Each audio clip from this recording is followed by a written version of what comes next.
anachukua, teremka chini kidogo, teremka chini. I've been in the executive. But you saw how the Grand Coalition government worked. We have the experience. I've been there. When we came to government with President Kibaki in 2003, the country was almost bankrupt. The revenue collection was only 200 billion shillings. The government was depending on some handouts from donors only. We increased it 2 billion to 5 billion to 7 billion to 1 trillion. And the growth went from 0 to 7%. So we know how to do it. We know how to change things. The problem is you cannot do it when you have got thieves in the government who are stealing.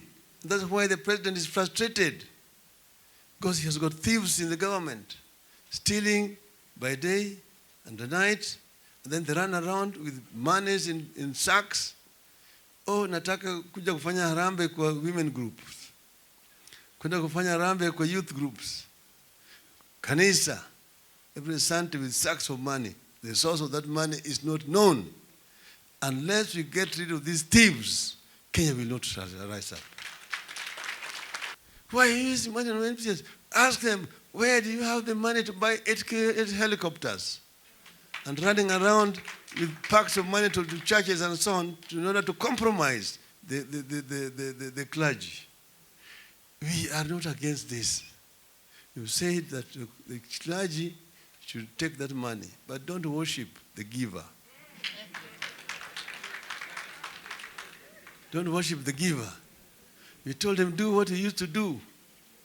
In those days when the YK92 was awash with money, they introduced the 500 shilling note called Jirongo. Later on they brought Patni, 1,000. And they are running around with a lot of money into towns, occupying all the bedrooms in hotels and lavishly trying to bribe people around. We said, don't worry about them, but don't worship that money that they're giving. Don't say thank you. Take it, but don't say thank you. The president was very categorical when he was confronted with the MCAs from the Mount Kenya region. And he responded in the only way he could do, because he's also thinking and feeling what you guys are feeling. So if the MPs receive 7 million shillings car grant, why should it be a crime to give the same to MCAs? Why should it be a crime? Because you are the ones who are in daily contact with the electorate, with the daily contact with the people. This country can and must be transformed, but it must be transformed with forward-thinking leadership. A leadership that is prepared to confront the problem directly with the right solutions, not sloganeering, coming up with slogans which actually have no meaning.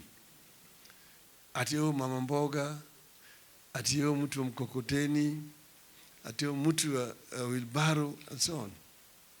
No mama mboga wants to sell mboga the rest of her life. No mtu mkokoteni want to push mkokoteni the rest of his life. We push mkokoteni for want of any other thing better to do. So we must create opportunities for mtu mkokoteni. That's why we're saying we are creating a fund for this person, which he will be able to access, and that will help him to transform himself. Instead of being an employee, he becomes an employer.